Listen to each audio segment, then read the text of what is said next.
They say a mother's love is priceless, but I wanted to repay at least a fraction of what mine did for me. Every month, without fail, I sent her $1,000 to make sure she lived comfortably. No more struggling, no more sacrificing, just peace. Or so I thought. Because when she passed away, I checked her bank account, and what I saw made me collapse to the floor in tears. Like, share, and subscribe, because this story might make you question everything. My mother, Evelyn Carter, was the strongest woman I ever knew. She raised me alone, working endless shifts as a hospital janitor, just so I could have a shot at a better life. I remember the nights she came home exhausted, her hands rough from chemicals, her body aching, yet she always smiled, always told me, "Baby, one day, you're gonna do great things." And I did.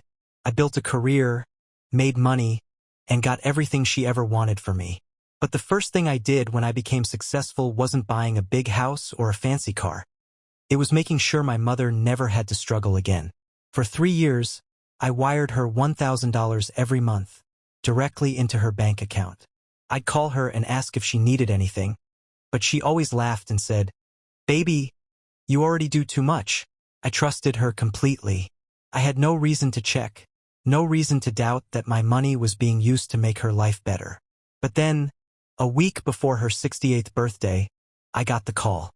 The one no child is ever ready for. "Mr. Carter? I'm so sorry to inform you. Your mother passed away in her sleep last night." I dropped the phone. The world around me blurred. My mother, gone? Just like that? I had just spoken to her a few days ago. She had sounded tired but happy. She told me she was proud of me, that she loved me. I never imagined it would be our last conversation. The funeral was a blur. I handled all the arrangements, made sure she was laid to rest with dignity. But something felt wrong. When I walked into her home, expecting to see signs of comfort, I found the opposite. The fridge was nearly empty. The furniture was old, worn down, and her medical prescriptions, most of them were unopened, as if she had been skipping doses. A sinking feeling grew in my chest. Where had all the money gone? That's when I decided to check her bank account. And the moment I saw the balance, I felt the air leave my lungs. Zero. Not a single dollar. I refreshed the page, convinced it was an error. But the transactions told a different story. A horrifying one. Every deposit I had made was gone within days, sometimes within hours. Withdrawals, transfers, payments to names I didn't recognize. My mother had been living in poverty, while someone else was draining her account dry. And I was about to find out who. I stared at the bank statement, my hands shaking. 3 years of deposits, every single one gone. The transactions were a nightmare to look at. Large withdrawals, random transfers, payments to people I had never heard of. I refused to believe it at first. Maybe she had a reason.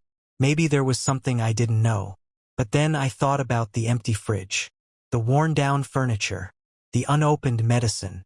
She hadn't been spending this money on herself. I sat down at her kitchen table, the same one where she used to make me pancakes as a kid, and I started going through every transaction. My stomach twisted as I saw a pattern. The money would come in on the 1st of the month, and by the 10th, most of it was gone. And the names attached to the withdrawals, they weren't businesses. They were people. I recognized none of them. I called the bank, my voice tight. "I need information on my mother's account activity." The representative gave me the usual lines about privacy. But when I explained she had passed, they agreed to help. They read through the transactions with me, confirming my worst fears. Most of the withdrawals had been made in person, at ATMs, by someone who had access to her debit card and PIN. I clenched my jaw.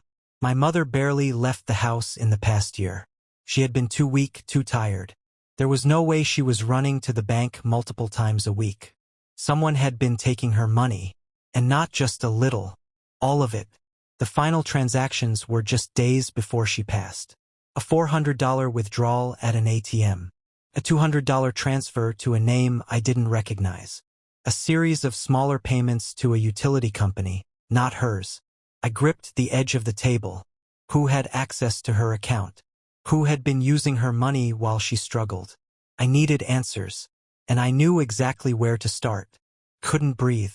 Someone had been draining my mother's bank account for years, and I had no idea who. But I was going to find out. The first thing I did was call my mother's closest friend, Mrs. Green.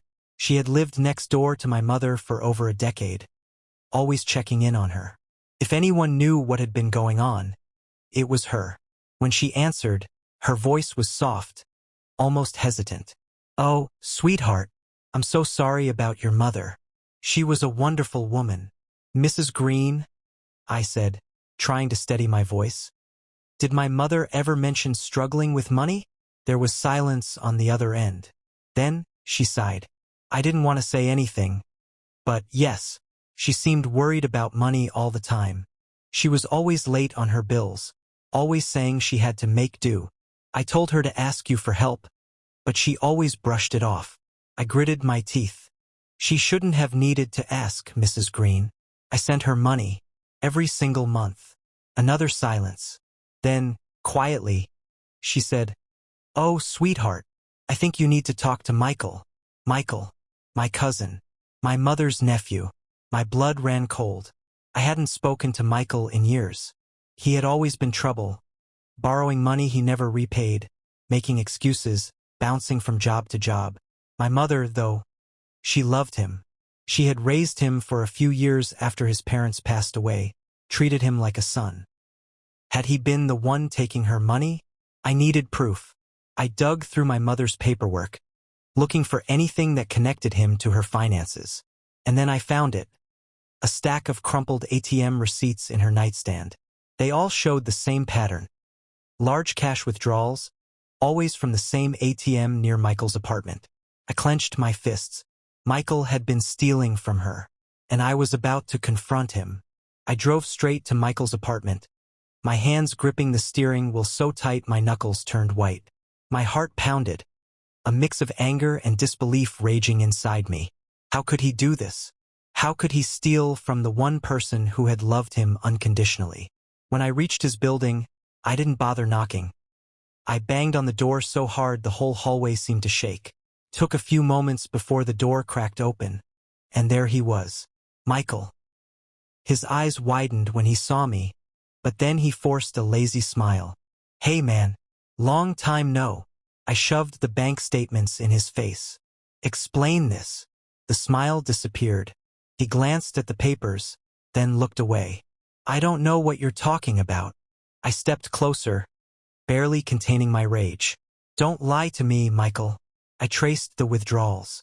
The money I sent my mother, her money, was being taken out near your place.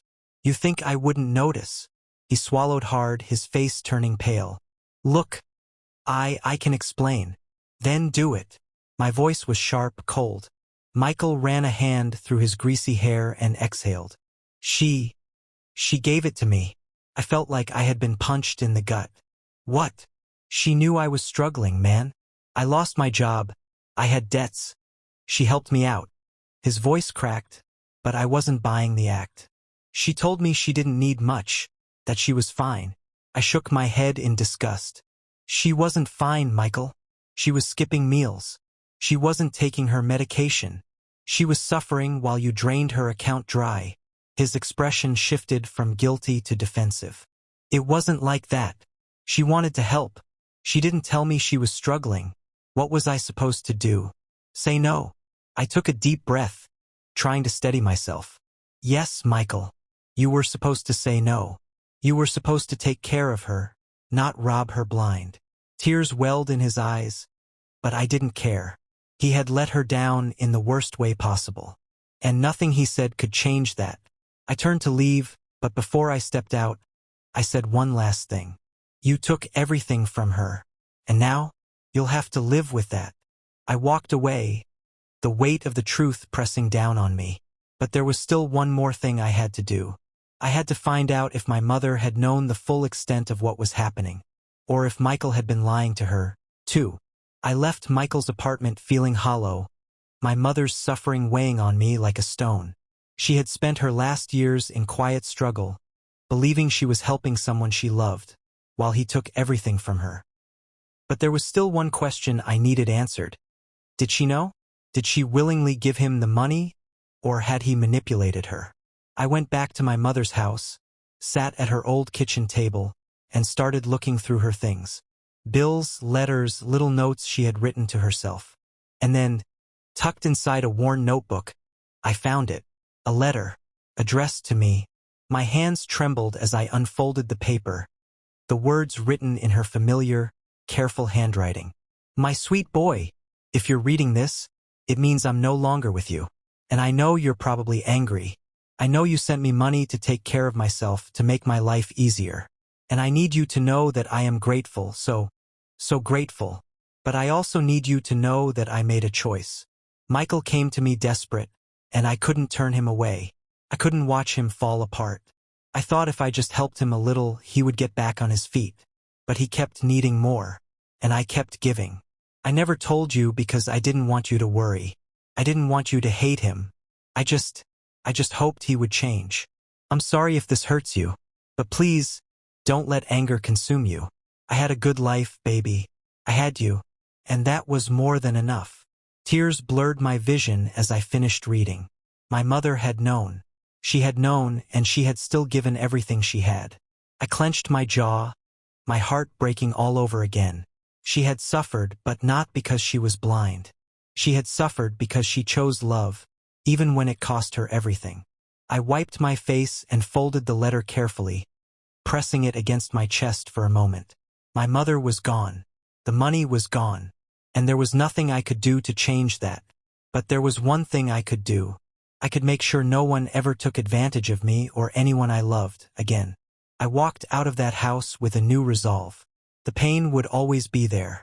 The regret would never leave. But I would honor my mother's memory, not by holding on to anger, but by learning from her sacrifice.